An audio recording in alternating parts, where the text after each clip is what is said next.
Praise Lord दोस्तों, जैसे हम वीडियो में सुन रहे हैं कि कुछ प्रचार सुनकर हम डर जाते हैं, घबरा जाते हैं। तो आज एक मैं मुख्य बात लेकर आया हूं आप लोगों के लिए। वो ये है कि अगर हमारे अंदर किसी भी प्रकार का भय है, डर है, नहीं निकल रहा है, या कोई गलतियां हमारे अंदर है, पाप है और हम उनसे बचना चाहते हैं, क्योंकि बाइबल में लिखा है छोटी छोटी लोमड़ियां भी दाख की बाड़ी को नुकसान पहुंचा सकती है, दाख की बाड़ी को नष्ट कर सकती है, ऐसा बाइबल में लिखा है। अगर दोस्तों हम इस भय की आत्मा से यहाँ छोटे मोटे जो गलतियां पाप हम निरंतर करते रहते हैं, बचना चाहते हैं लेकिन बच नहीं सकते हैं, आज उसके लिए उपाय है, उसका इलाज है। और बाइबल के अंदर उसका उपाय केवल एक ही है, दो नहीं है।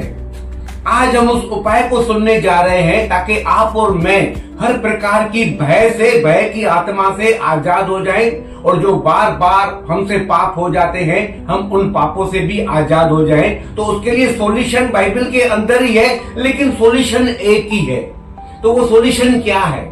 वो सॉल्यूशन ये है भाई और बहनों कि आप और मैं हमेशा निरंतर डेली परमेश्वर की उपस्थिति में बने रहें, उसकी उपस्थिति में चलते रहें।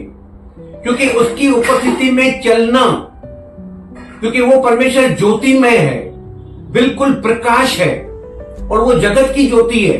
तो वो प्रकाश में जब हम रहेंगे उसके साथ, उसकी उपस्थिति में, तो हमारे जीवन से भी अंधकार निकल जाएगा। क्योंकि जब ज्योति आती है, लाइट आती है, तो अंधकार टिकने नहीं पाता है।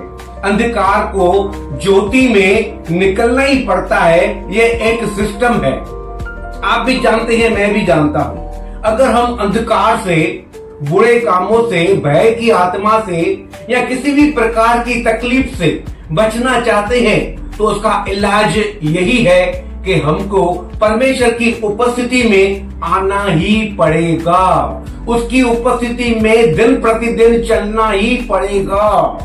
एक वचन लिखा है पुराने नियम उत्पत्ति की पुस्तक में 17 अध्याय का पहला वचन। वहां परमेश्वर का वचन कहता है इब्राहिम से कि हे इब्राहिम, तू मेरी उपस्थिति में चल और सिद्ध बनता जा।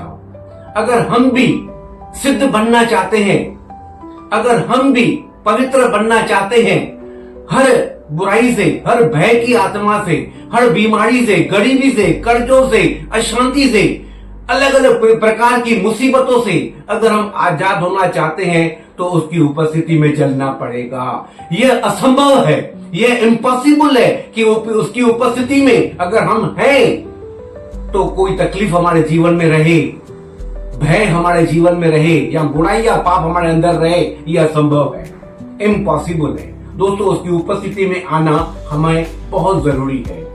वो हमें सिखाएगा हमें जीवन कैसा जीना चाहिए। हमें परमेश्वर पर भरोसा रखना चाहिए, क्योंकि वो हमसे बहुत प्यार करता है। उसने खुद वचन में कहा है, अगर परमेश्वर ने अपना एक लौता पुत्र अपने लिए नहीं वरन हम सबके लिए दे दिया, तो वो बाकी की वस्तुएं क्यों न देगा? वो वचन के अनुसार हमें हर चीज देना चाहता है, लेकिन हमें एक काम करना पड़ेगा, उसकी उपस्थिति में रहना जरूरी है, उसकी उपस्थिति में चलना बहुत जरूरी है। जितने लोग उसकी उपस्थिति में रह चुके हैं, उन्होंने अपने जीवन में बड़े बड़े काम देखे हैं, बड़े बड़े चमत्कार देखे हैं, बड़े बड़े छुटकारा देखे हैं। जैसे मैं आपको बाइबल से बताऊं, जो लूका 19 अध्याय में जक्कई के बारे में लिखा है।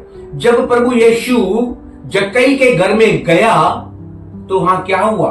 उसी दिन, उसी घड़ी उस घर को उद्धार मिल गया, उस घर में उद्धार आ गया। यायर की बेटी मर गई थी, यायर तकलीफ में था, मुसीबत में था, तो यायर ने क्या किया?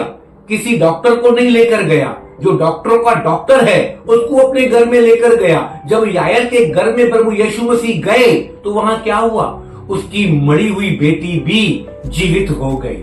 तो दोस्तों, अगर ये वीडियो कोई सुन रहा है, अगर उसका काम, उसका बिजनेस, उसका जॉब मरे हुए के समान लग रहा है, अगर किसी का परिवार मरे हुए के समान लग रहा है, अगर किसी का पर्सनल जीवन मरे हुए के समान चल रहा है, कोई ग्रोथ नहीं है, कोई उन्नति नहीं है, कोई आशीष नहीं है, शांति नहीं है, बरकत नहीं है। तो दोस्तों ऐसे लोगों के लिए प्रभु की उपस्थिति में आना बहुत जरूरी है। अगर परमेश्वर की उपस्थिति में आ गए और जहां परमेश्वर की उपस्थिति आ गई तो समझ लेना दोस्तों, वहां लाल समुद्र भी 2 भाग हो जाता है। वहां जंगल में से भी मार्ग बन जाते हैं।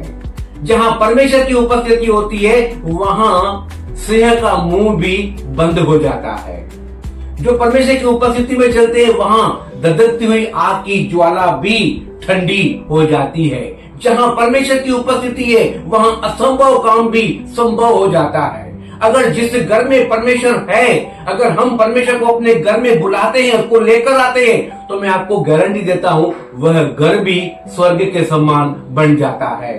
अगर दोस्तों कोई बाग, गार्डन अगर कोई उजड़ा हुआ है तो दोस्तों मैं गारंटी देता हूं अगर परमेश्वर के पैर उस बंजर बाग में भी पड़ गए तो वो बाग भी खिल उठता है। उसकी कलियां खिलने लगती है, कलियां फूल बन जाती है। अगर उसके कदम जहां पर भी पड़े वह जगह हिल जाती है, वहां परिस्थितियां बदल जाती है। वहां न बीमारी रह सकती है, न अशांति रह सकती है, न कोई बुराई, न कोई पाप, न कोई अंधकार की शक्ति, न जादू टोना, न बुरी नजर, न खुद शैतान वहां रह सकता है। क्योंकि शैतान भी प्रभु यीशु मसीह की उपस्थिति से भाग जाता है, थरथराता है। तो दोस्तों अगर हमें इन तमाम बातों से आजाद होना है तो हमें परमेश्वर की उपस्थिति में, उसकी प्रेजेंस में चलना बहुत जरूरी है। क्योंकि उसकी उपस्थिति ही हमें इन तमाम बातों से छुड़ा सकती है, बचा सकती है। तो हम कल एक स्टोरी सुनेंगे। एक गांव में एक स्त्री थी, बहुत बुद्धिमान स्त्री थी। उसके काम, उसके नगर के काम बिगड़े हुए थे।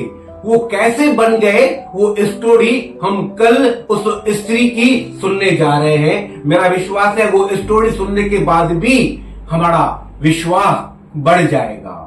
तो दोस्तों आप एक ही काम करिए, संसार की अभिलाषाओं पर ध्यान मत दीजिए। जो आपको चाहिए वो केवल परमेश्वर ही दे सकता है। जो हमारी जरूरत है, आवश्यकताएं हैं, वो केवल स्वर्गीय परमेश्वर ही पूरी कर सकता है। ये संसार हमारी जरूरतों को पूरा नहीं कर सकता, कोई मनुष्य हमारी जरूरतों को पूरा नहीं कर सकता। एक है जो हमसे बहुत प्यार करता है, हमारी जरूरतों को पूरा करना चाहता है, हमारे आंसुओं को पोंछना चाहता है, हमारी परिस्थितियों को बदलना चाहता है, वो है प्रभु यीशु मसीह। तो उसकी उपस्थिति में आइए और आजादी पाइए। God bless you. जय मसीह।